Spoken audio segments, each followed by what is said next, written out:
자, 그 다음에 2번 예수님을 버린 제자들의 행동 한번 보겠습니다. 자, 가룟 유다는 어떻게 했죠? 예수님을 팔았죠. 이거 배반했죠, 그죠? 배반하고 팔았죠. 두 번째 베드로는 다 꿀기 전에 3번 부인했죠, 그죠? 자, 나머지 제자들은 다 도망갔습니다, 그죠?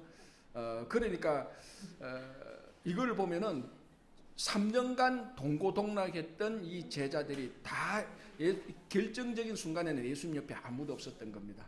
그죠? 자, 그러나 부활하시고 성령 체험한 이 제자들이 다 예수님의 좋은 제자들이 다 된 거죠. 자, 2번 X는 뭐죠? execution, EXECUTION. 자, 보겠습니다. 1번 예수님이 체포되어 신문 받는 순서를 보겠습니다. 첫 번째는 그 전에 대제사장이었고 가야바의 장인이었던 누구한테로 먼저 갑니까? 안나스. 아마 요거는 예의상 어쩌면 우리 보면은 원로적인 차원에서 안나스에서 갔을 겁니다. 그리고 난 다음에 다시 누구한테로 돌아옵니까? 현 대제사장. 자, 가야바. 그러니까 가야바의 장인이었던데 안나스의 사위죠, 그죠? 사위 가야바에 오고, 자, 이렇게 해서 이제 로마 총독 누구에게 넘깁니까? 왜 넘깁니까? 가장 간단하게 말하면 그 죽이고 싶은데 자기 종교적인 법에 죽일 수 있는 이게 안 돼. 그래 우리 말하면은 요구 조건이 안 맞는 겁니다, 자기하고. 그래서 로마 총독 빌라도에게 넘깁니다. 자, 빌라도에서 어디로 갑니까? 갈릴리 분봉왕이었던 헤롯 안티파스입니다. 자, 제가 왜 분봉왕이라고 썼는가 하면은 분봉왕, 원래 예수님께서 태어났을 때도 헤롯 대왕입니다. 그때는 우리가 보통 헤롯 대왕이라고 말하죠. 그는 분봉왕이라고 말하고, 그러니까 이 헤롯 대왕이 죽고 난 다음에 아들들이 이제 그 지역을 나누어서 다스리는데 그 아들이 이제 분봉왕입니다. 그 중에 한 사람이 헤롯 안티파스고, 예수님을 신문했던 사람은 헤롯 안티파스입니다. 그래 보통 우리가 이 사람도 헤롯이라고 이렇게 말을 하죠. 자, 왜 헤롯에게 넘겨갔다고 이렇게 했죠? 자, 이거 빌라도가 살펴보니까 이거 법적으로 처벌할 게 없단 말이죠. 왜냐하면 자기들 종교법에 의한 거를 자꾸 빌라한테 와서 죽이라고 하니까 자기가 봐도 아무 죄가 없거든요. 그러니까 그 대제사장들이 로마 빌라도에게 넘겨, 빌라도가 아무 죄가 없으니까 전전긍긍하는데 마침 이 사람이 어디 출신이라고? 갈릴리 출신이라는 것을 알고 갈릴리 그쪽 지역을 다스렸던 헤롯 안티파스한테 넘깁니다. 야, 이 사람 너그 출신이네, 네가 알아서 해. 자, 그리고 마침 그때 헤롯 안티파스가 예수님을 보고 싶어 했었습니다. 소문이 막 나고 이러니까 야, 도대체 어떤 인물이기에 이렇게 사람들한테 소문이 나고 뭐 기적도 행하니까 한번 만나고 싶었던 이런 것도 있었습니다. 그래서 그 빌라도가 넘기는 게 헤롯이 좋다고 받았어요. 좋다고 받았다가 보니까 이거 성경에는 자세히 안 나왔는데 다시 빌라도에게 넘깁니다. 아마 자기가 보기에 처리할 이런 게 아마 안 됐을 거, 그런 게 있습니다. 그래서 다시 빌라도에게 넘깁니다. 이때 유명한 구절이 나오죠. 전에는 서로 원수였는데 그날에는 헤롯과 빌라도가 서로 친구가 되니라. 원래 헤롯과 빌라도는 관계가 안 좋습니다. 하나는 유대인이고, 유대인은 아니고 사실은 에돔 족속이죠, 그죠? 하지만 그쪽 지역이고, 그러니까 식민지에 있던 사람이고, 하나는 로마에서 파견된 사람이고, 그러니까 정치적으로 알력이 있단 말이에요. 그러니까 서로 원수 상관인데 예수님 죽이는 데 있어서는 이 원수들이 서로 손을 잡는다면, 이게 굉장히 우리 현실적으로도 보면 정치가들 보세요. 서로 원수였는데 공동 목표가 나오면은 한 편이 되는 겁니다. 회사에서도 이런 일 참 많아요, 그죠? 회사 생활에 보면 저 둘이가 원수였는데 나를 공격할 때는 친구가 돼. 굉장히 우리 인간의 어떤 뭐라 그럽니까, 부정적인 그 심리를 잘 표현했던 구절이 나오죠. 그래서 다시 이 갈릴리 분봉왕 헤롯이 다시 그 로마 총독인 빌라도에게 넘깁니다. 그래서 빌라도가 어쩔 수 없이 이 예수님을 이제 십자가 처형으로 넘기죠. 왜냐하면은 이제 이 사람들이 그 유대 군중들하고 지도자들이 결정적으로 물고 늘어진 게 뭡니까? 이제 그 다음에 갈로 2번에 나온 거죠. 예수님의 십자가 위에 그 달린 팻말 내용이 뭐죠? 유대인의 왕. 자, 이 왕이라는 의미는 가장 정치적인 단어가 될 수 있습니다. 그래서 유대 지도자들하고 유대인들이 아니 이 사람이 자기가 왕이라고 했는데 왕으로 왔다고 했는데 우리에게 왕은 한 사람밖에 없다. 누구? 로마 황제밖에 가이사밖에 없는데 이 사람이 왕이라고 했는 사람을 그 빌라도 총독 당신이 가만히 둔다면은 반역자를 가만히 두는 것과 마찬가지다. 그렇다면 우리는 로마 황제에게 당신을 고소할 수밖에 없다. 그러니까 빌라도가 어떻게 됩니까?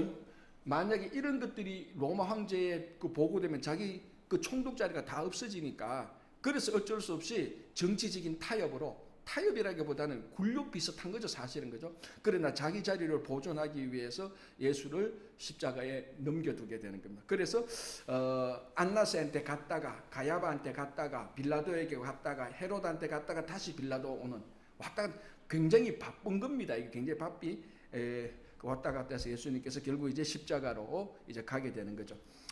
자, 예수님 십자가 위에 달린 팻말은 유대인의 왕이었다. 이거는 사실은 예수님이 왕으로 오신 게 맞죠. 그러나 정치적인 왕이 아니고 평강의 왕, 평화의 왕으로 오신 겁니다. 그죠? 자, 3번. 유대인들은 예수님이 죄가 있다고 법정에 고발하였지만 예수님을 법정에서 그리고 십자가에서 본 사람들은 예수님이 죄가 없다는 것을 확인했다. 이런 이방인들은 누굽니까? 자, 법정에 고발했는데 법정에서 죄가 없다고 생각한 사람? 빌라도는 몇 번이나 죄가 없다고 했습니다. 그리고 마지막에 예수님을 유대인들에게 넘겨주고 난 다음에 뭐라고 어떻게 했습니까? 자기 손을 씻었어요. 나는 무죄하다. 나는 이 사람의 죽음과 상관없다고 상징적으로 손을 씻을 정도로. 그러니까 어떻게 보면요, 빌라도는 진짜 억울해요. 그죠? 지금 사도신경에 끝까지 빌라도 이름이 나오잖아요. 그럼에도 불구하고 예수님을 십자가에 넘겨준 사람은 빌라도입니다. 여기에 대해서는 뭐 변명의 여지가 없죠. 그죠? 어쨌든 빌라도가 봤을 때는, 자, 빌라도가 총독이고 로마에서 파송할 정도면은, 파견할 정도면 정치적인 감각이 굉장히 뛰어난 사람이에요. 그죠? 그리고 그쪽 지역에 굉장히 아주 복잡한 지역에 빌라도를 보냈으면은 빌라도가 굉장히 로마 황제가 봤을 때도 굉장히 뛰어난 아주 뛰어난 사람을 보낸 겁니다. 그러니까 그 뛰어난 정치적인 감각이 있는 사람이 예수를 봤을 때 죄가 없었던 거예요. 그죠? 자, 그리고 십자가에서 본 사람들은 예수님이 죄가 없다는 것을 확인한 사람은 로마 군인, 그리고 로마의 백부장. 그러니까 제가 지난주에 말씀드린 특이한 건 뭡니까? 같은 동족인 유대인들은 예수님이 죄가 있다고, 예수님에게 죄가 있다고 죄를 덮으셔서 죽이려고 했고, 오히려 이방인들은 예수님이 죄가 없다는 것을 계속해서 반복적으로 고백하고 있습니다. 그죠? 자, Y 보겠습니다. Y는 뭐죠? Yes. 뭐에 대한 Yes입니까? 부활에 대한 Yes죠. 그죠? 예수님 부활에 대한 Yes인데, 자, 예수님의 부활을 경험한 사람들을 아는 대로 적어 보십시오. 자, 어떤 사람들이 있죠? 첫 번째, 제일 먼저 부활한 예수님을 만났던 사람은 막달라 마리아. 제가 이게 어디서 얘기했는데, 이게 왜 예수님의 제자들이 아니었는가 말이죠. 부활하신 예수님이 막달라 마리아를 여자를 만나줬고요.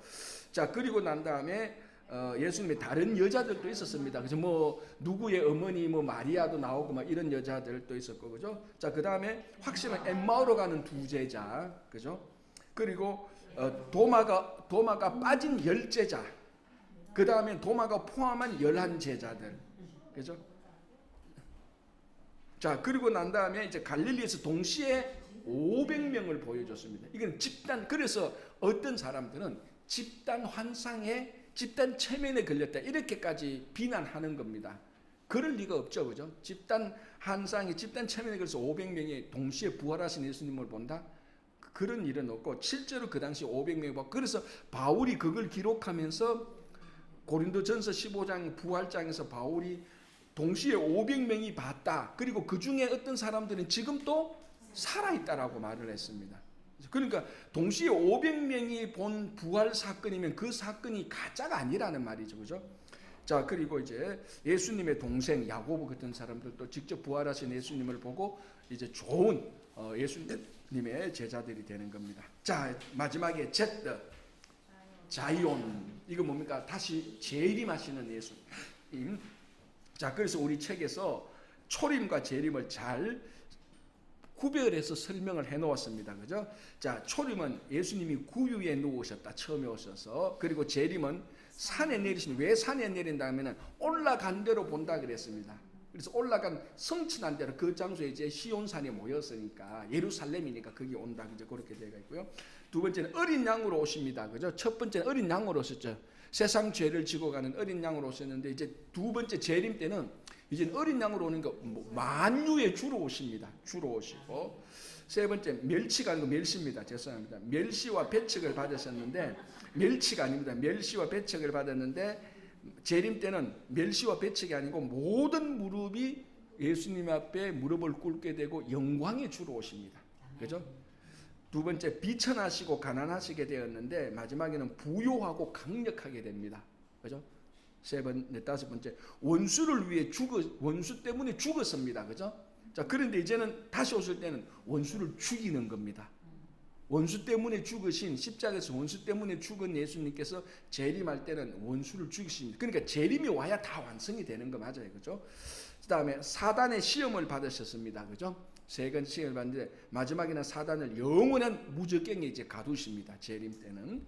그리고 불의의 세계에 사셨다. 초림 때는 그죠? 뭐 얼마나 많은 배척을 받고 고난을 받았습니까? 그러나 재림 때는 의로 세상을 인도할 거다. 불의가 아니고 이 세상을 의의 세상이 되게 할 거다. 의로 세상을 인도할 것이다. 그다음에 죄를 위해 죽고입니다. 죄송합니다. 오타면 죄를 위해 죽고 다시 사셨는데 이제는 뭐 죽고 이런 게 없고 다시 사는 게 아니고 영원하죠. 영원히 지도하고 통치하는 영원한 생명이 이루어지는 것이고요. 자, 이게 참 마지막에는 이 땅에 오실 때는 예수님께서 성육신 하셨다. 그래서 성육신 하신 예수님을 사람들이 대부분 못 알아봤습니다.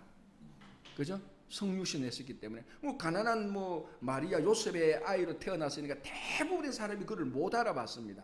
그런데 재림하실 때는 명확히 볼 수 있도록 올라간 대로 오시니까 명확히 볼 수 있도록 그렇게 오신다는 거예요. 그래서 초림하고 재림하고 비교해서 우리가 이렇게 알 수 있는 겁니다. 자, 이렇게 해서 우리가 예수님의 일대기를 마치고요. 이제 여기까지가 우리가 뭐 했는가 하면 복음서를 마친 겁니다. 물론 이래 공부했다고 복음서를 다 아는 건 아닙니다. 그러나 약간씩 그 전에 몰랐던 거 빼대도 좀 잡고 순서도 좀 잡고 이렇게만 해도 도움이 되고요. 제가 전에도 한번 말씀드린 것처럼 성경 공부가 한번 착 배워가지고 다 한다 그런 게 아니더라고요. 보니까 계속해서 차곡차곡 또 이 공부할 때 이거 배우고 또 저 공부할 때 저거 배우고 그래서 계속해서 이렇게 배워 나갈 때 차곡차곡 겹겹이 쌓여서 성경을 많이 아는 거지. 내가 날 잡아서 한번 성경 공부 딱 하면 다 한다. 그렇게 되는 경우는 이제 신학교를 좀 가시거나 그러면 좀 많이 알게 되죠. 그러나 교회에서 성경 공부할 때는 요번에는 이런 거를 배우고 이제 저번에는 이런 걸 또 배워서 이렇게 겹겹이 쌓여서 차곡차곡 쌓여져서 성경에 대해서 많이 알게 되는 겁니다. 그래서 이번에 특급 신약 간동을 통해서 내가 성경을 다 알게 할 것이다. 그런 욕심은 버리시고 이걸 통해서 좀 뼈대를 잡고 순서를 잡고 훨씬 더 전체적으로 볼 수 있게 되는 이런 데 이제 많이 도움이 되면 좋겠습니다. 자, 이제 8장 보겠습니다. 8장. 오늘 이제 가을 학기 종강인데 일단 하는 데까지 나가도 우리가 마치고 내년 봄에 계속 있겠습니다. 자, 이제 사도행전을 배우는데 크게 보면 이렇게 볼 수 있습니다. 복음서는 예수님께서 하나님의 나라 사역을 하신 겁니다. 그죠? 그런데 사도행전은 이제 누가 하는 겁니까? 똑같이 하나님의 나라 사역을 하는데 예수님의 제자들이 그 사역을 이어받아서 사역을 하는 게 사도행전에 나온 겁니다. 이제 그 사도행전 그 기간 동안에 이제 바울의 편지들인지 이런 것들이 이제 기록되어지는 거죠. 그래서 아무리 오래 잡아도 기원 후 AD 한 90년 정도 그때 한 1세기 이내로 다 끝나는 겁니다. 근데 예수님은 한 AD 33년 우리가 33년생으로 보면은 AD 33년까지가 복음서에 있는 내용이고 그 다음부터는 길게 잡아도 한 AD 1세기 100년 이내로 일어나는 일들. 그러나 크게 보면은 복음서는 예수님의 사역, 그 다음부터 이제 사도행전부터는 제자들의 사역. 똑같이 하나님의 나라에 일을 하는. 그리고 오늘날에는 이제 우리가 보면 이제 교회가 세워지면서 일반 우리 성도들의 사역이 이어지는 거죠. 그죠? 자, 새로운 공동체 보겠습니다. 자, 이전까지는 이제는 교회가 시작되는 교회 시대의 시작을 알리게 되는 겁니다. 이게 굉장히 중요한 거죠. 왜냐하면 예수님께서 마태복음 16장에서 베드로 반석 위에 교회를 세우시겠다고 약속을 하셨습니다. 그죠? 그 약속을 하신 것이 예수님께서 성천하시고 난 다음에 그 제자들에 의하여서 교회가 시작되는 겁니다. 이제 교회를 그래서 교회가 중심이 되어서 복음 사역을 하게 되는 것이 지금까지 우리에게 내려오는 일들입니다. 그죠? 자, 교회 시대 보겠습니다. 사도행전 2장에서 12장까지인데 이때까지가 이제 바울이 나타나기 전까지라고 우리가 보면 됩니다. 그러니까 사도행전은 크게 전반부 후반부로 나누는데 전반부에는 크게 보면은 베드로라는 인물이 있고 후반부에는 바울이라는 인물이 있습니다. 그리고 바울이라는 인물 때 베드로가 사역을 안 했냐? 그건 아닙니다. 바울이 사역을 할 때 베드로도 사역을 하고 있었어요. 그러나 복음이 흘러가는 방향은 이제 후반부에는 바울을 중심으로 이제 이방 세계로 복음이 흘러가는 거죠. 그러나 바울이 나타나기 전까지 예루살렘과 유대 요 지역에는 이제 베드로 그리고 요한이 이 인물이 중심이 되어서 복음을 이제 그 지켜나가고 복음을 이제 그 지역의 복음을 전하게 되는 겁니다. 자, 교회 시대 보겠습니다. 읽으면서 좀 볼게요. 무엇이 한 친구를 특별한 친구로 만드는가? 그 사람이 당신을 자주 부르기 때문인가? 당신을 도와주기 때문인가? 좋은 선물을 주기 때문인가? 자, 데오빌로. 자, 이제 사도행전을 가는데 사도행전은 누가 기록했죠? 예, 누가 기록했죠. 그리고 사도행전을 기록한 누가는 누가복음을 기록한 그 누가하고 같습니다. 왜냐하면 수신자가 똑같아요. 누가복음의 수신자도 데오빌로고 사도행전의 수신자도 데오빌로예요. 데오빌로라는 인물의 이름 뜻이 뭔가 하면 하나님을 사랑하는 자라는 사람입니다. 그런데 이 데오빌로라는 사람이 지금 정확히 누군가는 사실은 좀 미스테리예요. 어쨌거나 데오빌로라는 한 사람에게 누가라는 사람이 누가복음을 기록했고 사도행전을 기록했습니다. 그죠? 자, 데오빌로 하나님을 사랑하는 자의 뜻의 이름을 가진 젊은이는 그리스도의 생애와 교회에 대해 두 가지 기록을 남긴 의사 누가는 특별한 친구로 갖고 있었다. 자, 누가가 특별한 이유는 예수님의 사역도 기록했고 교회의 사역을 기록했습니다. 누가라는 사람은. 마가는 예수님의 사역만 기록했죠.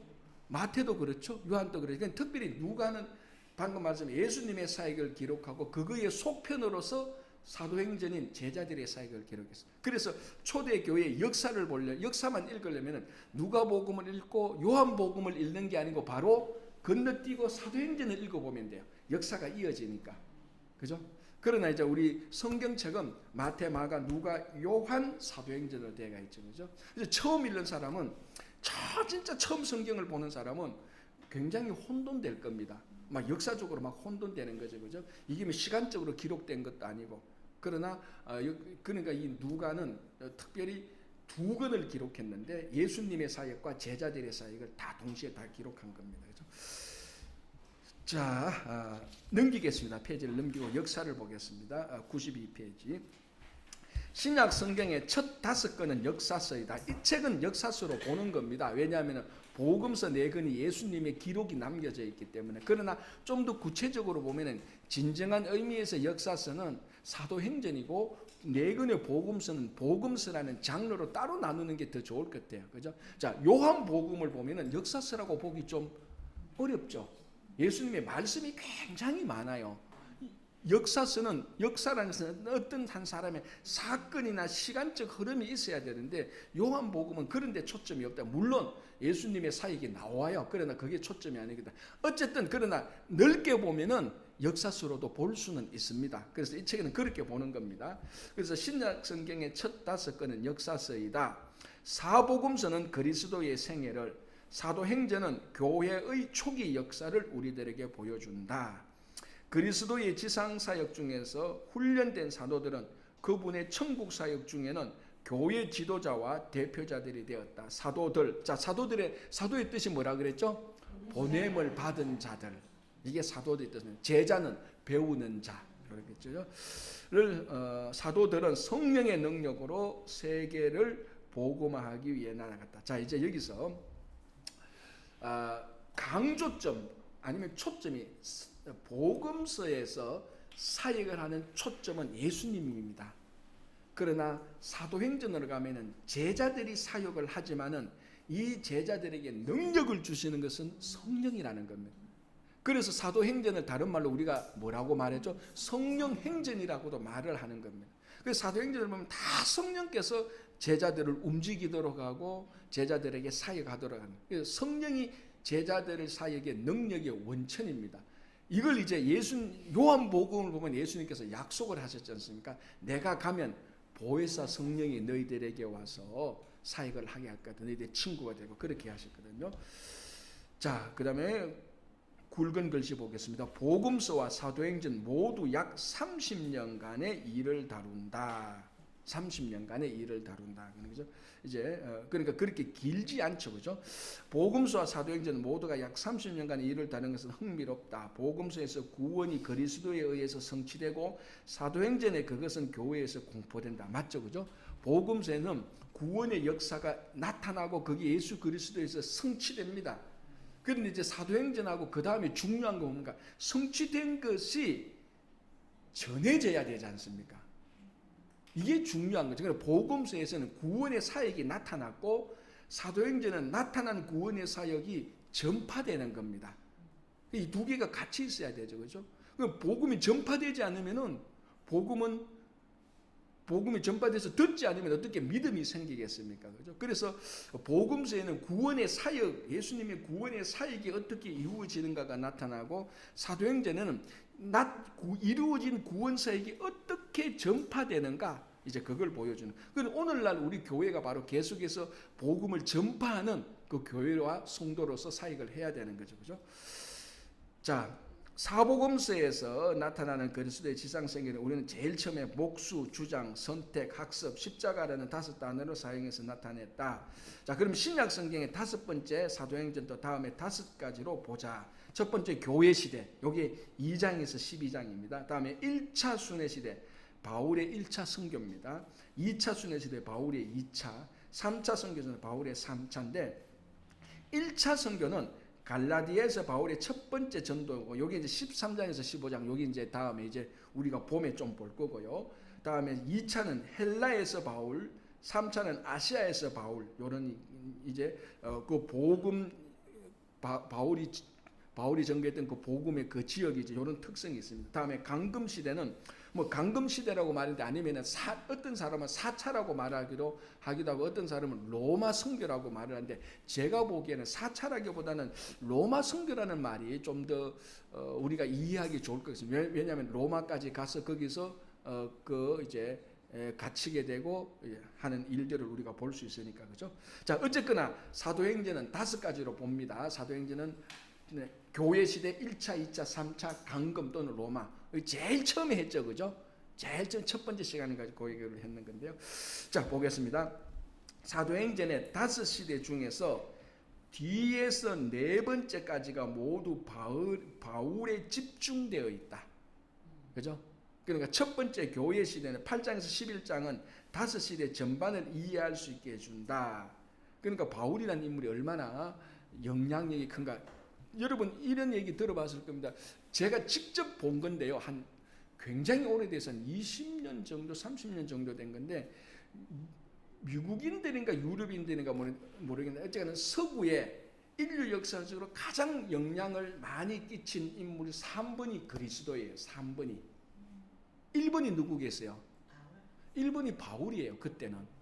아니 어떻게 예수님이 1번이고 바울이 3번이어야 되지 않냐? 2번이면 프로이든가 마르크스인가 그래. 하여튼 이거 보니까 어떻게 예수님이 1번이고 바울이 3번이어야 되는데 아니래요. 3번이 바울이 1번이고 예수님이 3번이래. 왜? 그 이제 거기에 체크한 사람들 이유가 바울이 전했으니까 결국 유럽으로 복음이 들어간 것은 바울 아니냐는 거지. 바울이 전했으니까 유럽이 다 현재의 유럽이 된 그 기원이 바울이라고 그렇게 사람들이 생각을 했던 거예요. 자, 옳다 그러다고 중요한 게 아니고 그만큼 바울의 영향력이 컸다는 걸 말하는 겁니다. 자, 이제 우리가 2차 선교 때 바울이 복음을 들고 마게도냐 지역으로 건너가지 않습니까? 아시아 터키 지역 그 지역에서 바울이 건너가지 않습니까? 그게 유럽 역사에 있어서 제일 중요한 사건으로 볼 수 있는 겁니다. 2000년 전에 바울이 마게도냐 지역에 복음을 들고 들어간 사건. 그래서 그것이 유럽을 형성하는 가장 중요한 원인이 된 거죠. 물론 우리는 그 안에 복음이 있었기 때문에 우리는 복음을 더 중요하게 생각하는데 유럽 사람은 그래서 지금의 유럽이 되었다라고까지 말을 하는 겁니다. 그 사역들이 이제 전부 다 사도행전에 이제 1차, 2차, 3차 로마 시대까지 다 바울이라는 거예요. 그만큼 바울이 중요한 인물이라는 거예요. 그 앞에는 이제 베드로가 바울 사역을 다 준비해 놓은 그런 일들을 볼 수가 있습니다. 그래서 자, 93페이지 지도를 보면은 교회 시대 사건들, 이제 요거는 마지막에 나옵니다. 요걸 이제 12개로 설명을 하기 위해서 나누는데, 앞에 단어 보면 1번 그리스도가 성천하심 크라이스트, 두 번째 성령께서 임하심 홀리 스피릿, 이렇게 해서 앞 글자를 따면 처치 스타터스 이렇게 됩니다. 처치 스타터스, 그죠? 스타트, 교회가 시작되다, 맞죠, 그죠? C H U R C H 처치 스타트, 그죠? 그 다음에 S C S believe, T travel, A acceptance, receiving, 그리고 transfer, 사이몬에서 처치 스타터스, 교회가 시작되다. 이렇게 해서 앞글자를 따라서 공부하기 좋도록 미국 사람들의 형식으로 만들어 놓은 겁니다. 요걸 외워가지고 잘하면 도움되죠. 사도행전을 이해하는데, 그죠? 자, 요거는 마지막에 나오니까 다시 그때도 한번 더 보고요. 페이지를 넘기겠습니다. 94페이지 보겠습니다. 자, 사도행전에 이제 복음이 전파되어져 가는데, 이 전파되어져는 그 뼈대가 어디에 나오느냐? 그게 사도행전 1장 8절입니다. 오직 성령이 너희에게 임해서 너희가 권능을 받고 예루살렘과 온 유대와 사마리아와 땅끝까지. 자, 오래간만에 우리 자, 지도 한번 볼까요? 지도 한번 그려보겠습니다. 간단하게. 자, 간단하게. 자, 아주 쉽게 항상 제가 이렇게 좀 그리고 이게 지중해, 그죠? 자, 이쪽으로 가면 유럽, 그죠? 이쪽으로 가면 아시아, 이쪽으로 가면은 아프리카. 이제 여기 뭐 아프리카 제국 뭐 애굽이 있고 나도 출업자 이쪽에 이제 보통 이제 이렇게 보죠, 그죠?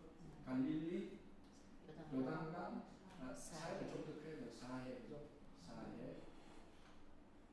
자, 이쪽 부분에 예루살렘, 예루살렘 JS를 쓸게요. 이쪽 지역, 뭐죠? 지역을 말하면 유대죠. 자, 그리고 중간 지역 사마리아, 그렇죠. 이제 잘합니다. 이쪽 지역 갈릴리, 이제 이렇게 우리가 제가 크게 보는 거죠, 그죠? 크게 봤죠, 그죠? 자, 이쪽은 자 요단강 이쪽 지역은 지금의 요르단이죠, 그죠? 이제 그 보면 이제 뭐 암몬과 에돔 이쪽이 다 있었죠, 그죠? 구약시대. 자, 그러면은 자 복음이 어떻게 되냐? 여기 예루살렘에서 온 유대와 사마리아와 여기서 이제 땅끝까지 이렇게 다 퍼져가는 거죠. 그런데 이제 바울에 의해서 복음이 유럽으로 가는 겁니다. 바울에 의해서, 그죠? 바울은 원래 이쪽으로 계속 복음을 전하려고 했죠. 아시아로. 이쪽이 되죠. 아시아로. 그래서 이쪽 지역에서 하나님께서 마게도냐로 넘어오게 해요. 그래서 복음이 이쪽으로 안 가고 먼저 이쪽으로 가게 되면 이쪽이 유럽죠, 그죠? 자, 그래서 사도행전 1장 8절에서 예루살렘과 온 유대와 사마리아와 땅끝까지 이렇게 퍼져나가는, 일단 유럽으로 가서 퍼져나가죠. 이게 사도행전 1장 8절에서 이미 복음이 퍼져나가게 된 그 방향, 그런 것들을 다 얘기해 놓고 있습니다. 자, 그래서 이제 예루살렘과 유대에서 사마리아로 퍼져나가기 시작합니다. 이때의 중요한 사건이 이제 좀 이따 오늘 볼 수 있을지 모르겠지만 서대반 순교 사건이 일어납니다. 그 전까지는 예루살렘과 유대에만 계속해서 머물러 있어요. 복음을 전하고. 그런데 이제 서대반이 죽음으로 말미암아 핍박이 막 일어나니까 사람들이 사마리아로 막 이제 흩어지고, 이제 그래서 자 이쪽 지역이 지금의 시리아 지역입니다. 요즘 그 뉴스가 많이 나죠. 시리아 반군이 이제 결국 정권을 거머쥐었습니다. 이 시리아 이쪽 지역에 다마스커스, 다메섹이 있죠. 그래서 바울이 이쪽으로 가다가 뭐 한 이쪽 지역에서 부활하신 예수님을 만나는 집, 그죠? 이쪽에 시리아입니다. 자, 그래서 이제 복음이 여기 예루살렘과 유대와 사마리아. 그래서 스데반 사건을 통해서 복음이 이쪽으로도 가고 이쪽으로도 좀 복음으로 가게 되고 결국 바울에 의해서 유럽으로 가서 여기서 전 세계로 또 퍼지게 되는 이런 것들을 보게 되는 겁니다. 그죠? 자, 그래서 사도행전 1장 8절이 중요한 겁니다. 복음이 어떻게 나갈 것인가 벌써부터 1장 8절에서 그 방향이 다 정해져가 있죠. 자, 그러나 오직 성령이 너희에게 있으면 너희가 성령의 권능을 받고, 이게 제일 중요한 거죠. 그죠? 자, 94페이지죠. 다시 보겠습니다. 사도행전 1장 8절은 전체 사건의 흐름을 보여준다. 오직 성령이 너희에게 임하시면 너희가 권능을 받고 예루살렘과 온 유대와 사마리아와 땅끝까지 이르러 내 증인이 되리라. 그래서 사도행전은 증인입니다. 다른 거 아닙니다. 싸워서 이기고 뭐 변호하고도 아니고 뭐 한마디로 말하면 저 사도들의 모든 사역을 한마디로 말하면 증인이 되는 거죠. 위트니스가 되는 거죠. 그죠? 그래서 우리도 지금도 나가서 복음을 전하는 것은 다른 거 없습니다. 복음의 증인이 되는 겁니다. 내가. 그죠? 나 예수를 믿었다. 나 교회 가서 예수 믿고 내 삶이 바뀌었다. 그래서 나는 지금 영원한 생명을 가지고 살아가는 그냥 이 증인을 하는 증거를 하는 겁니다. 그죠? 자, 그다음 볼게요. 이 절은 제자들이 세상에서 그리스도의 일을 어떻게 수행할 수 있는가를 말씀한다. 그것은 성령의 능력에 의해 할 수 있는 일이었다. 사도행전의 주인공이 누구시며 누구죠? 성령. 제자들이 할 일이 무엇이냐? 그리스도를 증거하는 것. 자, 그리고 그들이 증인이 될 때가 언제인가? 성령을 받은 후. 그들이 갈 곳이 어디인가? 예루살렘, 유대, 사마리아 땅끝까지. 그러니까 사도행전 1장 8장 이게 다 나와 있다는 거죠. 그죠? 사도행전의 주인공이 누구냐? 성령. 성령이 너에게 임하시면, 그죠? 할 일은 뭐냐? 증인이 되는 것이고, 언제? 성령이 임하시면 성령 받은 후, 그리고 어디로 갈 것이냐? 예루살렘과 온 유대와 사마리아와 땅끝까지 갈 것이다.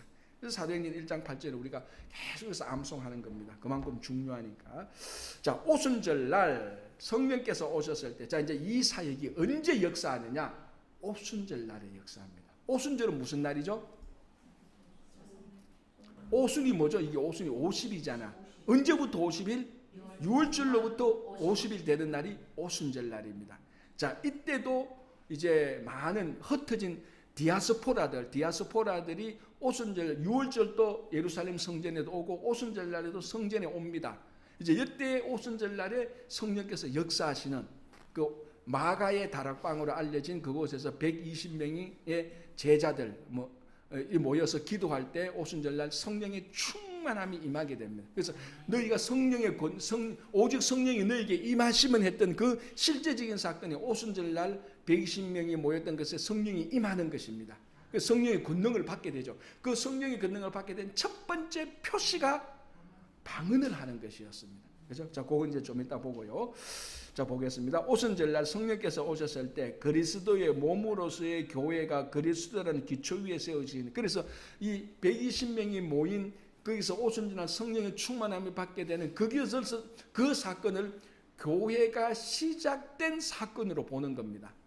이제 진짜 교회가 시작된, 물론 교회가 시작돼서 뭐 당회가 있고 재직회가 있고 그런 거하고는, 이런 제도적인 교회는 앞으로 몇백 년이 더 있어야 되고, 어쨌거나 교회가 시작되는 사건이 오순절날 마가의 성령 충만한 사건입니다. 이게 중요한 의미가 있잖아요. 그래서 교회는 성령이 충만해야 교회가 작동이 되는 겁니다. 교회의 사역이 시작되는 거죠. 그게 오순절날 성령 사건이고요. 그래서 보십시오. 다시 처음에 신자들이 이 세 공동체는 예루살렘과 유대에 국한되었습니다. 아까 얘기했죠. 예루살렘과 유대에만 국한되었습니다. 아직까지 그 지역을 벗어나지 않아요. 그때 이제 스데반 사건으로 인해서 이제 벗어나기 시작하는 거죠. 그죠? 예루살렘과 유대에 국한된 거. 이때는 베드로와 요한이 주요한 대표자였습니다. 그래서 사도행전 2장, 3장 보면 베드로가 한번 설교하는데 3,000명이 막 새로 믿고 막 이런 놀라운 역사들이 일어나. 그리고 베드로와 요한이 성전 비문에 안전병이라 예수의 나사렛 예수로 일어나 그러니까 일어나는 거예요. 자, 이거는 무슨 사역하고 똑같죠? 예수님이 했던 사역하고 똑같은 거예요. 그러니까 드디어 제자들에게 성령이 임하니까 제자들이 예수님의 사역을 하는 겁니다. 그죠? 이제 그때 이제 처음에 초기 단계는 베드로, 핵심 인물이 베드로라는 거예요. 그래서 타칭 베드로가 수제자가 되고, 지금 또 로만 카톨릭, 우리가 말하는 천주교에서는 이 베드로가 교회의 최고 수장으로 보고, 베드로를 중심으로 해서 계속해서 이어온 요 교회만이 진짜 교회라고 보는 거죠. 그래서 베드로가 지금까지도 그래서 지금의 교황이 베드로의 몇 대의 그 후임자로 보는 겁니다. 그죠? 자, 그래서 베드로가 그만큼 중요한 인물입니다. 천주교가 베드로가 첫 번째 교황이니 그런 거는 우리가 교리적으로 나중에 보고, 그만큼 베드로가 중요한 인물이 처음에 되는 거죠. 자, 그다음 보겠습니다. 밑에서 둘째 줄, 첫 번째 큰 거 밑에서 둘째 줄. 그 후 유대에서의 핍박이 빌립으로 하여금 사마리아에서 전도를 하게 했고, 여기 이제 서대반 죽음으로 인한 핍박이 되니까 이제 제자들, 그리고 이제 제자들도 있고, 처음에 받은 우리 소위 말하는 7 집사. 근데 사실은 이 집사는 오늘날 집사하고 다릅니다. 7 교회 감독으로 보는 게 맞습니다. 이 사람들이 이제 막 흩어지기 시작하죠. 이때 빌립이라는 사람이 사마리아에 가서 전도를 하게 되는 것도 우리가 봅니다. 그죠? 자, 그래서 수리아의 안디옥이 예루살렘 대신에 기독교의 중심이 됩니다. 그래서 이제 예루살렘에서 핍박이 생기니까 사람들이 흩어지잖아요. 그 흩어지면서 새로운 중심이 예루살렘이 아니고 우리가 지금 말하는 안디옥, 수리아 지역의 안디옥이, 그러니까 이쪽 지역에 있는 안디옥이 이제 새로운 예루살렘보다 더 중요한 중심지가 되는 겁니다. 그래서 중심지가 옮겨지죠. 그래서 안디옥을 통해서 어떻게 돼요? 안디옥을 통해서 복음이 이제 이방인들에게 이제 전파되는 거죠. 그죠? 수리아의 안디옥. 그죠? 자, 능력의 원천 보겠습니다. 하늘로 올라가시기 직전, 성천 직전에. 자, 그런데 참고로 사복음서에서 성천, 예수님께서 하늘로 올라가신 것을 기록한 것은 누가복음이에요. 마태복음, 물론 예수님께서 마지막에 하시는 거지만 실제로 성천하고 하는 것을, 성천하는 것을 누가가 기록하고 사도행전에서 또 성천한 것을 기록한 겁니다. 다 요거는 누가만 잘 기록해요. 왜냐하면 누가는 역사가적인 그 자질이 있다 그랬지 않습니까? 그래서 마지막까지 기록을 하고 있습니다. 하늘로 올라가시기 직전 예수께서는 성령이 그들에게 임하실 때 능력을 받게 될 것을 제자들에게 약속하셨다. 성령이 그들을 도와 그리스도에 대해 다른 사람들에게 말하게 해줄 것이다. 사도행전 1장 8절. 사도행전 1장에서 보면 제자들은 하나님의 계획에 대해 알고 싶은 바를 다 알 수는 없었지만 그들은 그 계획을 이루는데 반드시 필요하게 될 능력을 다 가지고 있다. 성령의 능력을 지금 얘기하는 겁니다. 자, 기도하며 기다리는 중에 베드로는 유다로 인해 결혼이 생긴, 가룟 유다가 빠졌으니까 이제 그때 잠시 11명이 제자에서 12명을 채웁니다. 그때 이제 그 보결된 제자가 마띠아죠. 마띠아, 그죠? 마띠아가 이제 돼서 다시 12명이 되는 것을 볼 수 있습니다. 자, 다시 95페이지로 넘어가겠습니다. 95페이지. 50일 후 오순절 날 수많은 무리가 놀라운 광경을 목격하는 중에 성령께서 극적으로 제자들에게 임하셨다. 성령의 능력은 베드로로 하여금 담대한 복음의 증인이 되게 했으며 모든 제자들로 하여금 아무 훈련 없이도 방언을 말하게 되었다. 이게 제가 이제 전번에도 몇 번 얘기했는 것처럼 이 방언은 알아듣는 방언이었습니다. 자, 이때에 이제 오순절날 예루살렘의 많은 지역에서, 그러니까 다른 언어를 사용하는 유대인들이 왔습니다. 왜냐하면 유대인들은 이 유대인들은 어디서부터 디아스포라 되는가, 이미 우리가 구약에서 공부하는 것처럼 최소한 기원전 587년 예루살렘 성전이 멸망되면서 이집트로 갔던 사람들도 있고, 바벨론으로 붙들린 사람들도 있고, 그때부터 막 이제 흩어지기 시작합니다. 그 사람들이 흩어졌던 지역에서 다 살게 되는 거예요. 그러니까 이 사람들은 우리가 디아스포라라고 말을 하는 거죠. 그죠?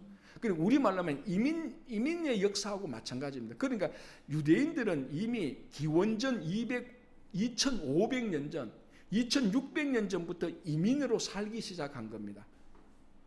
그래서 흩어져서 살던 사람들이 이제 다 흩어져서 그쪽에서 이제 자기 자녀들 놓고 자녀들 놓으면서 이제 언어가 아주 다양하게 되는 거죠. 그래서 그러나 절기가 되면 3대 절기가 되면은 이 사람들이 예루살렘에 와서 거기서 하나님께 제사 드리고 또 자기 고향으로 가는, 이걸 이제 성지 순례한다 그러죠. 6월절에도 모이고 오순절 날에도 모였는데 사도행전 2장을 보면 한 15개 내지 15개 내지 16개 다른 언어를 사용하는 사람들이 그때 마가의 다락방 근처에 있었는데 그 120명이 방언을 하는데 15개, 16개 내 다른 언어를 사용하는 사람들이 각자 언어로 알아들었다는 겁니다.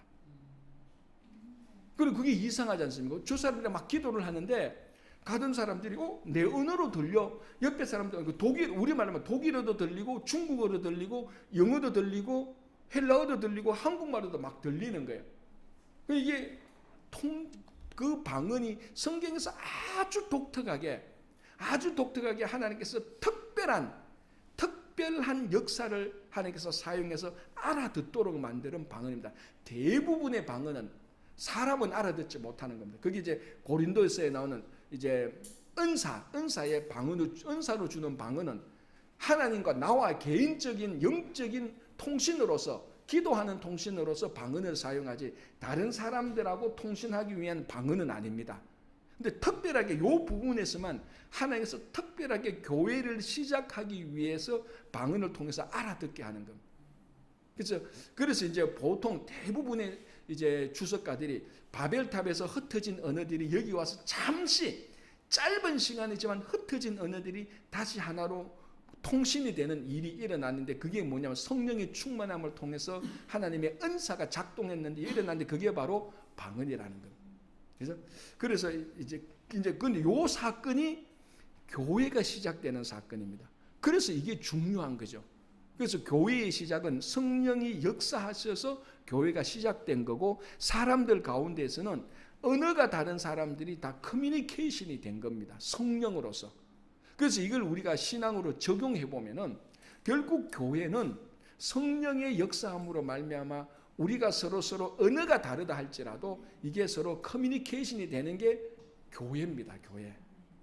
이게 얼마나 중요한 의미입니까? 그죠? 자, 우리가 실제로 살아가다 보면은 가장 중요한 인간관계의 가장 중요한 것은 한마디로 말하면 대화입니다. 통신입니다. 통신. 그게 안 되면 두 사람과의 관계도 다 무너지죠. 그 부부가의 관계가 결국은 커뮤니케이션이 안 되니까 부부가의 관계가 문제가 생기고 나중에 헤어지는 겁니다. 부부가의 관계도 그런데 교회는 오죽하겠습니까? 교회는 각자 다른 사람들, 각자 다른 배경이 와서 공동체를 이루는데 여기서 제일 중요한 건 뭡니까? 서로 통해야 되는 거죠. 안 통하면은 니하고 내하고 안 되는 겁니다. 그래서 이걸 통하기 위해서 소그룹도 만들고 구역도 만들고 성교회도 만들고 우리가 성경 공부도 하고 이 모든 것들의 중심은 결국은 대화가 되는 겁니다. 커뮤니케이션. 여기서 성령께서 역사하시는 거죠. 그래서 교회가 시작되는 거예요. 그래서 교회에 커뮤니케이션이 안 되면 그 교회는 금방 분열이 일어나고 그 교회는 이제 사라지게 되는 거예요. 그러나 작은 무리라 할지라도 성령께서 역사하셔서 서로 통신이 된다면, 커뮤니케이션이 된다면 그 교회는 이제 역사하기 시작하는 거죠. 그 가장 중요한 게 뭔가 복음을 전하는 것 아닙니까? 복음을 전하는데도 결국은 이게 커뮤니케이션이 안 되면 복음을 못 전하죠. 거기에 성령께서 역사하시는 거예요. 그러니까 이게 오순절날 마가의 다락방에서 성령께서 역사하셔서 방언을 했는데 알아듣는 방언을 했다. 이게 얼마나 우리가 복음을 전하고 교회 생활하는데 얼마나 중요한지 모릅니다. 이 가장 중요한 역사적인 사건입니다. 저는 이 사건을 볼 때마다 이 목회를 할 때 교회가 뭔가, 성도들이 어떻게 공동체 생활을 해야 되느냐, 그리고 내 개인적으로 볼 때 어떻게 내가 교인들하고 잘해야 목회가 될까라는 데 있어서 늘 내한테 가장 크게 도전을 주는 사건이에요. 내가 너무 교인들하고 너무 오버하게 통신하고 있는지, 아니면 너무 안 하고 있는지, 아니면 하고는 있는데 적절하게 잘하고 있는지, 잘못하고 있는지. 그러니까 이 통신이라는 것이, 목회자의 가장 중요한 통신은 설교죠. 설교, 성경 공부 이런 것들입니다. 그리고 개인적으로 만나서 얘기하는 것들, 이런 것들이 전부 다 통신, 커뮤니케이션에 해당되는 것 아닙니까? 그죠? 이게 안 되면은 어떤 위대한 인물도 목회를 할 수가 없습니다. 어떠한 위대함입니다. 그래서 우리 지난 주일날 제가 살펴본 거짓 교사들도 이 통신을 막는 겁니다. 이 통신이 제대로 못하도록 잡다한 것들을 가져와서 자꾸 섞어버리는 거죠. 복음이 안 전해지도록 자꾸 섞어버리는 겁니다. 그래서 교회 공동체, 신앙 공동체에서 가장 중요한 1번은 이 성령의 역사함으로 말미암아 서로 커뮤니케이션이 되는 거다. 그래서 언어가 다르니까 통신이 되기 위해서, 커뮤니케이션이 되기 위해서 하나님께서 방언을 주셔서 언어를 각계 순간적으로 만들어버리는 겁니다. 그래서 여기서 중요한 것은 방언을 해서 못 알아듣는 사람들이 알아들었다는 역사적인 사실, 이것도 중요하지만은 더 중요한 건 뭡니까? 왜 이런 일이 일어났냐는 겁니다. 왜? 서로 커뮤니케이션을 할 수 있도록. 나는 영어하는데 저 사람은 그 불어를 한다. 통신이 안 되는 거예요. 그럼 니하고 내하고 교회가 안 되는 거예요. 근데 교회가 되기 위해서는 니하고 내하고 언어가 같아야 되잖아. 그래서 지금 우리 이런 것들을 우리 이민교회에서는 절실히 느끼지 않습니까? 우리 2세대는 영어를 쓰는데 우리는 한국말로 쓰잖아. 그러니까 영어 쓰고 한국말 쓰니까 같이 예배를 못 드려요. 나빠서가 아니고 니하고 내하고 미워서가 아니고 통신이 잘 안 되니까. 그래서 통신이 되는, 커뮤니케이션이 되는 사람들 그룹끼리 모아주잖아요.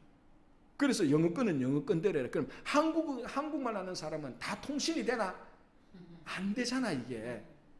똑같이 한국말을 쓰는데도 이게 서로 마음을 열지 않으니까 대화가 안 되잖아. 그러니까 서로 오해하고 서로 무시하고 갈등하고 차별되고 그래서 분열이 일어나고, 이 제일 중요하게 하는 게 성령이라는 거죠. 성령. 그죠?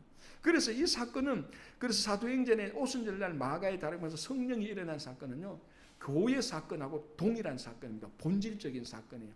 그게 뭐냐? 커뮤니케이션입니다. 너무너무 중요한 거예요. 그래서 가끔 어떤 사람 그랬잖아요. 가끔 어떤 사람은 언어가 같은 한국 사람보다 언어가 다른 외국인이 더 통신이 잘 될 수가 있어요. 근데 이건 언어의 문제가 아니라는 걸 알 수가 있지 않습니까? 결국 우리가 마음을 열고 귀를 열고 그죠? 눈을 열어서 서로 통신하고자 하는, 요게 바로 성령께서 역사하시는 일입니다. 그죠?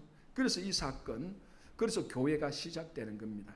자, 볼게요. 그 다음에 유대인 청중의 복합적인 방언은 예수님의 초기 사역에 대한 방언과 비슷했다. 그들의 의문에 대답하기 위해서 베드로는 구약에 대한 지식을 기반으로 예수님은 하나님의 유일한 구주이심을 구약 성구들을 인용하였습니다. 자, 이때 이제 오순절날 마가에 따르면 성령이 일어났을 때 베드로가 이제 설교를 하지 않습니까? 그때 설교는 우리말로 하면 좀 굉장히 종말론적인 설교인데, 그때 인용했던 유명한 성경 구절이 요엘서 2장에 나오는 마지막 날에 청년들이 환상을 보고 뭐 비전을 보고 어린이들이 막 하게 되는 그런 것들, 그게 바로 이제 예수님께서 오셔서 사역을 하시고 십자가에 달려 돌아가심으로 말미암아 종말이 시작된 겁니다. 종말이 온 게 아니고, 자 여러분 이게는 굉장히 중요한 겁니다. 제가 다시 한번 좀 더 그려볼게요. 이게 오늘 이것만 알아도 다 되는 건데요.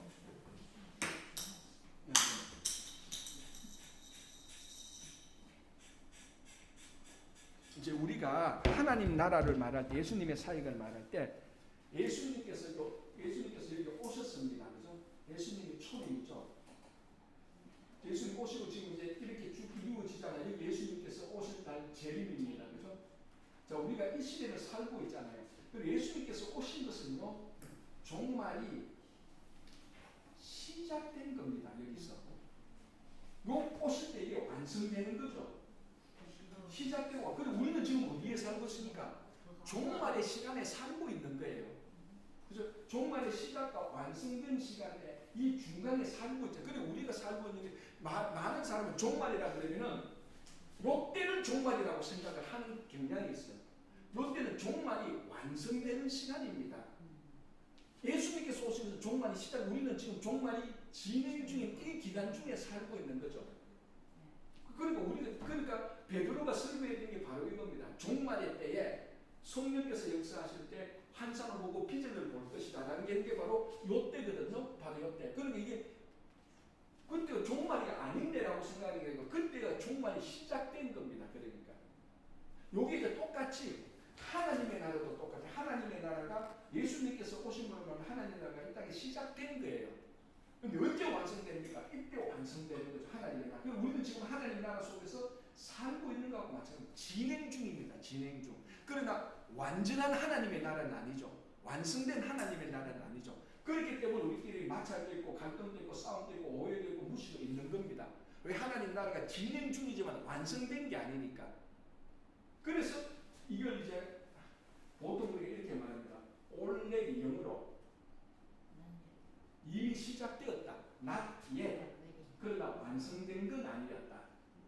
already not yet. 하나님의 나라는 이미 시작되었다. already 이미 스타트되었다. 그러나 not yet. 아직 완성된 건 아니야. 그래서 이 속에서 우리가 계속해서 살고 있는. 그래서 지금 우리가 살고 있는 게 종말의 시대가 맞아요. 근데 이제 보통 사람 종말 그러면 요한계시록에서 막 우리가 당하는 팬데믹 이런 게 오고 막 천둥이 치고 이때가 와 종말이라고 말하는데 이미 예수님 2000년 때 올 때 종말은 시작된 겁니다. 근데 시작되고 완성된 기간이 좀 길죠. 우리가 볼 때는. 그러나 하나님께서 보실 때는 이것도 한 경점하고 똑같은 거예요. 우리가 볼 때는 벌써 2000년이 지났는데도 아직 종말이 안 왔네. 아니 종말은 온 거예요. 시작된 거라니까 2000년 전에. 그런데 이렇게 기간이 오래 걸리니까 우리가 볼 때는 오래죠. 굉장히 오래죠. 그럼 하나님께서 보실 때는 이거 한 점에 불과한 겁니다. 그렇죠? 그래서 이제 여기에서부터 예수님께서부터 종말이 시작됐죠. 완성될 때까지 이때까지의 이 하나님의 사역을 바로 교회가 하는 거예요. 그래서 교회가 너무너무 중요한 거예요. 그래서 이 교회가 시작되기 위해서 성령께서 역사하시는 거죠. 성령께서 역사하시는데 그 첫 번째가 바로 성령 충만함인데 이게 바로 방언이라는 겁니다. 그런데 이 방언은 커뮤니케이션입니다. 커뮤니케이션. 그래서 제가 다시 말씀드리면 목사님 나는 홍길동 집사하고 너무 커뮤니케이션이 잘 돼요. 그 성령께서 역사하신 거예요. 물론 내하고 좀 자라온 배경도 같고 취미도 같고 그런 인간적인 그 교집합이 있지만 교집합이 있어도 역사하시는 건 성령입니다. 자, 여러분 보십시오. 내하고 취미도 다 같은데도 다 내하고 말이 통합니까? 안 통하는 사람 많아요. 어떤 사람은 내하고 환경도 다르고 취미도 다르고 다 다른데 내하고 또 교제가 돼. 그 우리가 교회 안에서 이런 교제는 그게 바로 성령께서 역사하시는 겁니다.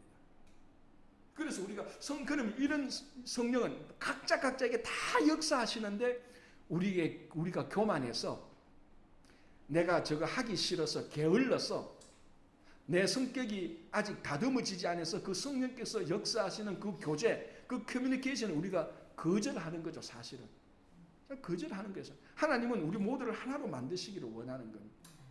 그래서 성령께서 역사하셔서 교회가 시작됩니다. 그때 이제 사도 베드로가 사역한 것이 바로 요엘서 종말의 때에 어린이와 어른들이 막 이렇게 되는데 여러분 한번 보시기 바랍니다. 사도행전 한번 보십시다. 2장 한번 보시기 바랍니다. 안 가지고 오셨죠? 제가 한번 읽어드릴게요. 사도행전 2장에 사도 베드로가 설교한 내용이 바로 이겁니다. 사도행전 2장 14절부터죠. 제가 앞부분만 읽어드릴게요. 베드로가 11사도와 함께 서서 소리를 높여 이르되 유대인들과 예루살렘에 사는 모든 사람들아 이 일을 너희로 알게 할 것이 내 말에 귀를 기울여라. 때가 제3신이 너희 생각과 같이 이 사람들이 취한 것이 아니다. 왜? 성령 방언을 하니까 사람들이 옆에서 그걸 몰랐던 사람들은 술에 취했다라고 말합니다. 말이 막 알아듣게 하니까. 자, 그 다음에 16절 이는 곧 선지자 요엘을 통하여 말씀하신 것이니 일러서되 하나님이 말씀하시기를 말세에 내가 내 영을 모든 육체에 부어주리니 이게 바로 지금 성령 충만한 사건을 말하는 겁니다. 그걸 이제 실현된 것이죠. 그죠? 영을 부어주게 너희의 자녀들이 예언할 것이요 너희의 젊은이들이 환성을 보고 너희의 늙은이들이 꿈을 꾸리라. 그때 내가 내 영을 내 남종과 여종에게 부어주니 그들이 예언할 것이요 또 내가 위로 하늘에서는 기사를 아래로 이렇게 쭉 하면서 나중 21절에 바울이 말하죠. 이렇게 말할 때 이제 이 말을 들으라고 쭉 이렇게 이제 설교를 하게 되는 겁니다. 그죠? 자,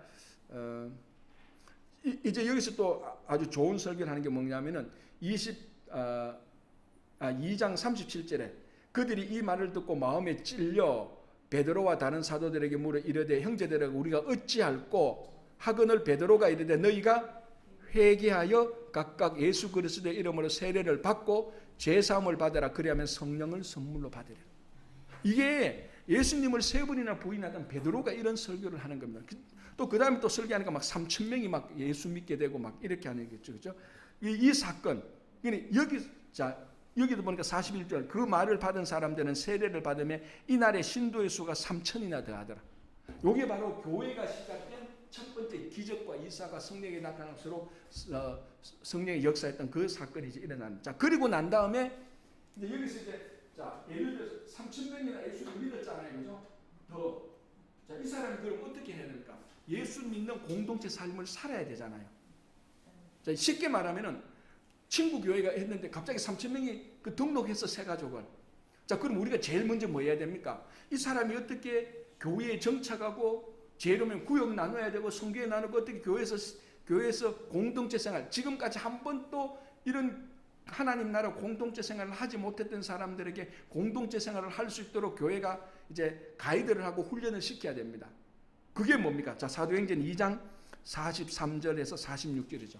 요건 아마 너무너무 중요한 것은 아마 다음 해부터 한번 보겠는데, 그게 뭡니까? 믿는 사람들마다 두는데 사도들은 말미암아 기사와 표적이 많이 나타나니 믿는 사람이 다 함께 있어 모든 물건을 서로 통용하고 재산과 소유를 팔아 각 사람의 필요를 따라 나눠주며 날마다 마음을 같이 성전에 모이기를 힘쓰고 집에서 떡을 떼며 기쁨과 순전한 마음으로 음식을 먹고 하나님을 찬미하며 온 백성의 칭송을 받으니 주께서 구원받는 사람을 날마다 더하게 하십니다. 지금까지는 이런 공동체 생활을 한 번도 해본 적이 없어요, 사람들이.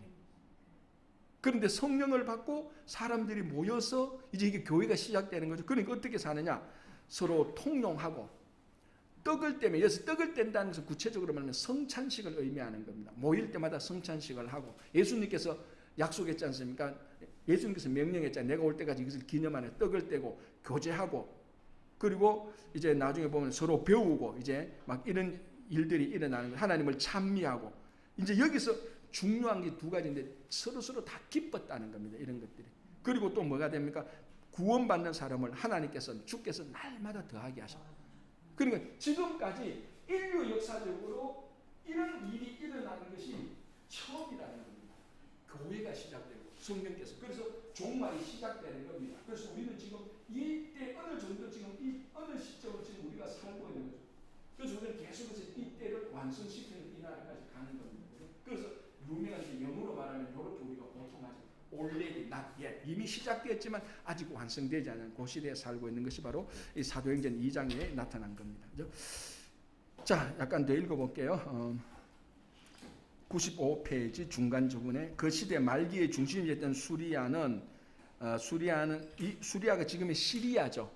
그런데 이 당시에 이제 이 수리아는 복음이 이제 그 전파되면서 굉장히 중요한 도시가 되는데, 지금의 이 시리아는 가장 혼란스러운, 국가적으로 가장 혼란스러운 최하 국가 가운데, 지금 우리나라도 대한민국도 혼란스러운, 우리나라 혼란스러운 건 이건 이 시리아에 비하면 아무것도 아니에요. 시리아는 정말 혼란스럽습니다. 이 시리아 역사를 보면요, 반군이 완전 지금 그 지난 그 며칠 전에 완전히 반군이 완전히 이제 다 정복해서, 그는 군사력으로 막 민주주의 제도 이런 거 없습니다. 그냥 군사적으로 다 했는데, 그 당시에는 이 수리아가 가장 이제 중요한 이제 복음 전파의 지역이 되는 겁니다. 그죠? 그 시대 말기에 중심이었던 수리아는 이제 이걸 S로 우리가 표현한다면요, S는 우리를 하여금 성령을 생각하게 하십니다. 교회가 시작되게 하셨던 성령은 계속하여 능력을 부여하십니다. 그래서 지금도 사실은 약간 별개인데 성지순례를 지금 잘 못 가는 데가 바로 저기 시리아 저쪽이고 레바논 쪽이에요. 사실 저쪽에도 갈 데가 많거든요. 근데 가기가 굉장히 불편한 거죠.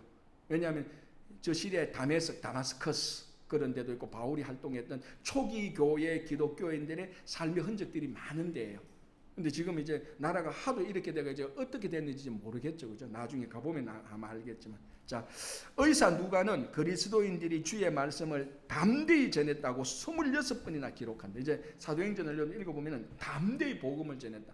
그래서 나중에 보면은 베드로와 요한들을 아는 사람들이 깜짝 놀라잖아요. 저 사람은 범인인데, 우리하고 나쁜 범인이 아니고 평범한 사람인데 담대히 복음을 전하는 거 보고 깜짝 놀라게 되는 겁니다. 그죠? 거기 이제 성령께서 역사하시는 거죠. 자, 의사 누가는 그리스도인 주의 말씀을 담대히 전하고 26번을 기록하는데 그 내용 중에 성령이 언급되는 부분도 상당히 많다. 여기에 하나님의 능력은 성령에 의해 그분의 사람들 안에서 그리고 그분의 사람들을 통해 역사한다는 원칙이 있다. 하나님은 우리에게 술 취하지 말라 이는 방탕한 것이 오직 성령의 충만함을 받으라고 명령하신다. 술 취한다는 것은 외부 영향에 우리의 육체적 통제력을 굴복시킨다는 의미다. 성령에 충만한다는 것은 성령에 의해 지배된다는 것이다. 그죠? 성령 충만이 뭐냐? 성령이 나를 지배한다는 것이죠. 성령은 하나님의 백성을 위한 그분의 능력의 원천이시요. 우리는 이 능력의 원천을 사용해야 한다. 문제는 우리 그리스도인들이 성령을 더 많이 받는 것이 아니라 성령이 우리를 더 많이 지배하시게 하여 그분을 하여금 우리를 통제하시고 우리를 통해 일하시게 하는 것이 문제다. 그러니까 성령께서 우리에게 역사하실 때 우리의 의지, 생각, 계획 모든 것을 성령의 지배당하도록 내어줘야 되는 겁니다. 이제 요거는 이제 오늘 우리가 이거 공부하면 살 건 아닌데 요게 이제 중요한 거죠. 만약 혹시 기회가 있으면 나중에 교리 공부하게 될 때 되면 이제 우리가 요런 걸 좀 더 보게 되고요.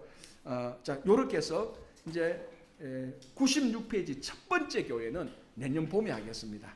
내년 봄에 첫 번째 교회가 어떻게 시작? 사실은 이 복음서도 되게 우리가 중요하지만 이제 교회가 어떻게 시작되는 거, 그럼 우리 궁금하잖아요. 안 궁금해요? 우리가 교회 생활을 하고 있는데 첫 번째 교회는 무슨 사건이 일어나고 그 사건이 일어났을 때 어떻게 해결했고 또 어떻게 복음이 전파되었을까?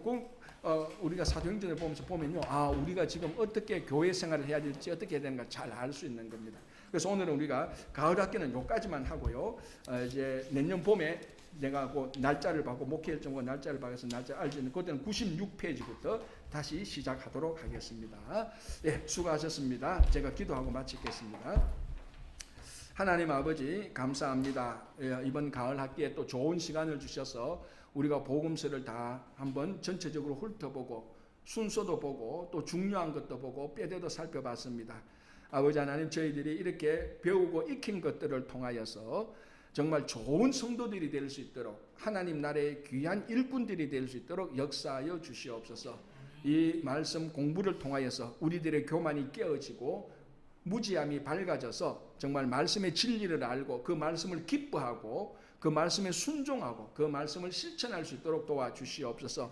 또 우리가 주님의 일을 할 수 있도록 하나님께서 우리 가정과 일터와 건강 등 모든 것을 하나님께서 책임져 주시고 우리는 하나님의 손에 의탁하며 주님의 일을 잘 감당할 수 있도록 도와주시옵소서. 감사하며 예수님 이름으로 기도합니다. 아멘. 예.